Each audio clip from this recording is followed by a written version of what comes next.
Welcome back to the 2-Minute Warning. Today I'm looking at whether or not I think the LA Chargers should make a trade for wide receiver Julio Jones. But before we get into that topic, question for those of you viewing, what do you think Julio Jones' trade value is worth? Do you think it's worth just a mid-round pick, second, third, or fourth, or do you still think that top dog is still worth a first-round pick? Comment down below. But getting straight into it, I've already done a video on whether or not the Chargers should pursue Julio Jones. So that was a couple months ago. That was before the draft, and now the Atlanta Falcons thing is really emerging and that they quite possibly will trade him. Says they're looking to move off of him. So the Chargers, I feel like it's worth revisiting. And I know a lot of Chargers fans, their initial thought might be, screw that. We don't want Julio Jones. He's old. He's injured. We want to sign Davante Adams next year. And while I'm for that route, if it's possible, I think if Aaron Rodgers and the Green Bay thing fixes and they make up, Davante Adams is not leaving Green Bay as well. So I just think this is still at least worth considering. Just my initial thought is not screw Julio, let's look at Davante Adams. My initial thought is anyone going to stop the receiving core of Julio Jones, Mike Williams, Keenan Allen, Josh Palmer,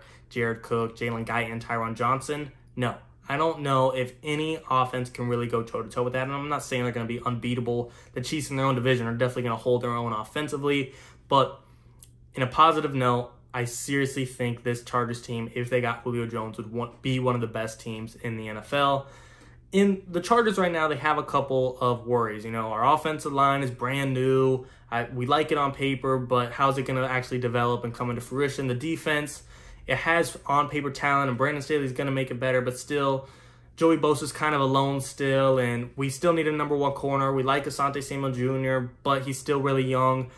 At some point, if you keep upgrading the offense, it's going to make up for a couple of flaws on defense. I mean, at some point, there's a tipping point where if you go just extremely loaded on one side, it's going to carry the other one. And I'm not saying the Chargers' defense is weak. I mean, getting Derwin James back, having Asante Samuel Jr., having Chris Harris Jr., having Michael Davis, that's a strong secondary. And up front, you got Kenneth Murray Jr. kind of developing into the captain.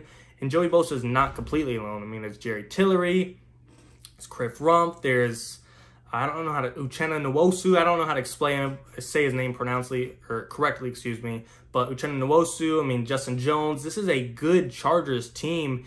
Just because it's not perfect doesn't mean it's a bad defense, but I'm just saying the tiny flaws they might have, I think Julio Jones, if healthy, could definitely make up for it on offense. And just when you got a dime king quarterback in Justin Herbert to throw to Julio Jones, Mike Williams, and Keenan Allen, that is a lot of size right there. I mean, they're all 6'2", 6'3", 4 guys that are go up and get it guys that will contest the catch. They're real physical. They're great route runners. Speed might not be, their strongest suit, but when they're all that same physical specimen, that is a dangerous Chargers team on offense. And you're going to have your speedy guys and Jalen Guyton and Tyron Johnson and Austin Eckler out of back, and you'll plenty make up for speed. I'm not saying they're slow. I mean, they're NFL players, but you guys know what I mean. They're not Tyreek Hill by any means, but to me, just the possibilities of Julio Jones being on this Chargers team. If you want to catch up to the Chiefs in year 2, Justin Herbert's rookie deal, that is how you do it. And I'm not saying the Chargers have to chase the Chiefs right now. I think if they want to go the natural way, just build through the draft, they have time and they might catch the Chiefs eventually. But it doesn't hurt to be aggressive every now and then. We see a lot of teams when they're aggressive in the NFL, it works out. Bucks, they were aggressive and got Tom Brady. What did it result in? A Super Bowl. Chiefs, I mean, several years they had Alex Smith and were a playoff team, but they said it's not enough. They were aggressive and got Patrick Mahomes. What did it result in? A Super Bowl.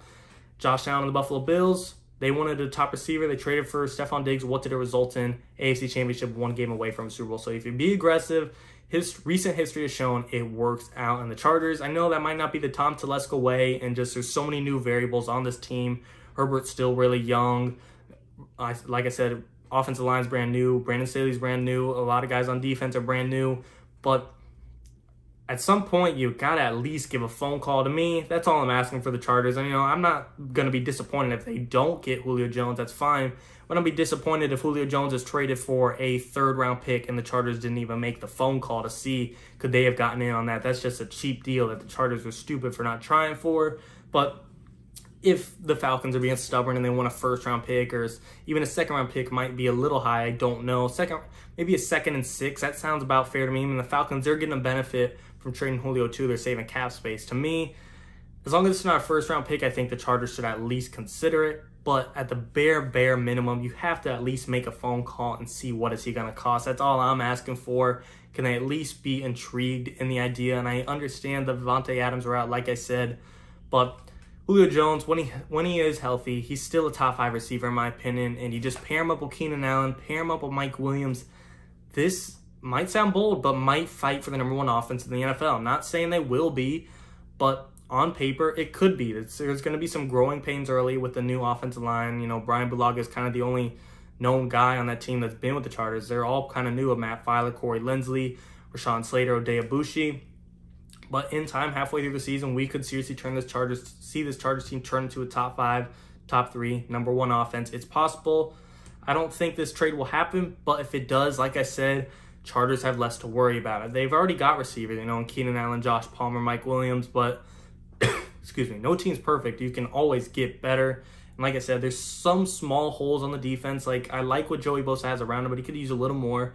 But while Joey Bosa in that pass rush might be held back to a limited amount of sacks, Julio Jones is going to make up for it in the amount of touchdowns he scores on offense. Like I said, there's just a tipping point where it's okay if you're more one-sided team. You don't have to be perfectly balanced. Of course, you want both sides of the football to be as good as they can. And the Chargers defense, like I keep saying, it's nothing to make fun of. You got an arguable #1 safety in the NFL, top 5 pass rush in the NFL, and a lot of surrounding players around them. But if you're worried about building that through the draft in the future years, that's fine. But if you still want to make a Super Bowl run today, Julio Jones can make up for the small flaws you have here and there. And Julio Jones won't just make up for the defense, he'll make up for the run game as well. I like Austin Eckler, but his run game isn't the best. Maybe it will be with the offensive line either way. But if Austin Eckler isn't the power back like we expect him to be with this new O-line, Julio Jones can make up for it. And again, I'm not saying Julio Jones is going to carry the defense and carry this run game, but he's that good of a player. When you get a top 5 player at that position, at any position, it's going to help your team dramatically. I mean, look at Stephon Diggs. Like I said, he wasn't a top 5 player when he was on the Vikings, excuse me, but when he went to the Bills, he became a top 5 receiver, and they went to the AFC Championship. That's how big of an impact this can have on your team. Chargers, AFC Championship doesn't sound too bad to me. Like I said, I don't think it will happen, and I'm not trading a first-round pick, but I would at least consider it. But as always, guys, let me know what you guys think. Do you think the Chargers should trade for Julio Jones? And if so, what is he worth? I think they should definitely go for it. I understand the Devontae Adams route, but to me, Julio Jones, we can win now. As always, guys, thanks for watching. 2-minute warning.